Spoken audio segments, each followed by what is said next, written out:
Friends, మనం మొత్తగూడెం village ఇక్కడ మన నాయుడుపేట దగ్గర మొత్తగూడెం విలేజ్లో ఉన్నామండి. సేంద్రియ ఎరువుల గురించి తెలుసుకోవడానికి వచ్చాం. ఈ సేంద్రియ ఎరువుల వల్ల మన రైతులకి చాలా లాభాలు ఉన్నాయి. దీని గురించి ఎలా వస్తుందో మనం అతని వివరాలు బట్టి మన ఒక 4 years నుంచి వీళ్ళు ఇక్కడ స్టార్ట్ చేయడం జరిగింది, వర్క్ చేస్తున్నారు. అదేవిధంగా గురించి మనం తెలుసుకుందాం. నా పేరు రమణ అండి. మొత్తగూడెం గ్రామానికి చెందిన సజ్జిదాన్ని. అంతేనా? ఇది ఎరువు ఎలా సేంద్రియ ఎరువు ఎలా తయారు చేస్తారో చెప్తాను. 2 అడుగులు 4 అడుగులు ఏడేడుకు భారీ ఎంత మన ఇష్టం ఎంత పెట్టుకునేది అది అనేది పర్ఫెక్ట్గా చెప్పలేము. దాన్ని పెంట అందులో కొబ్బరి పీసులు కానీ కొబ్బరి బోండాలు పచ్చి కొబ్బరి బోండాలు కానీ రెండిట్లో ఏదైనా ఒకటి యూజ్ చేసుకోవచ్చు. అవి వేసాక పచ్చి పెండ బాగా ఎండింది కాకుండా బాగా పచ్చిది కాకుండా మామూలుగా ఆరిన పెంటని పోసుకొని అందులో కవర్లు రాళ్ళు ఏవి రాకుండా వేరేసుకొని ఉదయం సాయంత్రం వాటర్ కొట్టాలి. అందులో గ్యాస్ అనేది వెళ్ళిపోవాలి.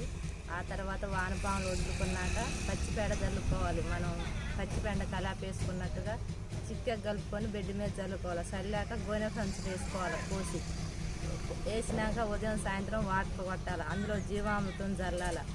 ఇట్లా ఉదయం సాయంత్రం వాటర్ జీవామృతం పచ్చిపేడ కలిపి చల్లితే 60 రోజులకి సేంద్రియ ఎరువు తయారవుతుంది. అది తయారయ్యాక మనకి ఎలా తెలుసుకోవాలనుకుంటే అది టీ పొడి లాగా తయారవుతుంది. ఆటోమేటిక్గా టీ పొడి లాగా ఉన్నప్పుడు మనం బస్తాలు తీసి పక్కేసుకొని ఆరబెట్టుకోవాలి. ఆరబెట్టుకున్నాక అప్పుడు వాటర్ బంద్ చేయాలి. వాటర్ బంద్ చేశాక మనం ఇంటికే మన పొలానికైనా వేసుకోవచ్చు, ఇతర రైతులకైనా యూజ్ చేసుకోవచ్చు. ఇప్పుడు అదేవిధంగా మేము రైతుల పరంగా మేము మిర్చి పత్తి వేస్తామండి. ఇది ఎకరానికి ఎన్ని బస్తాలు చల్లుకోవాలి, ఎట్లా బస్తా రేట్ ఎట్లా కనుక్కుంటే మేము మా రైతులకు కూడా చెప్పేసి ఇలా మన మొత్తం దగ్గర ఒక ప్లాంట్ ఉంది, అక్కడికి వెళ్ళి తీసుకొని చెప్తాం. ఎకరానికి ఎన్ని చల్లుకోవాలి, మిర్చికి పత్తికి ఎలా ఉంటుంది, మంచిగా ఉంటుందా?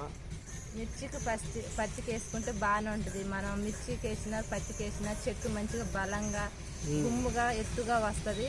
40 కేజీల బత్తా వచ్చేసి 450.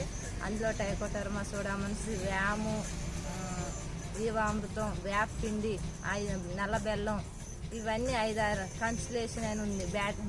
బయో కన్సలేషన్ గ్లూకోజ్ ఇవన్నీ 10 రకాల బిందులలో కలిపి వరి మీద మేము చల్లుతాము.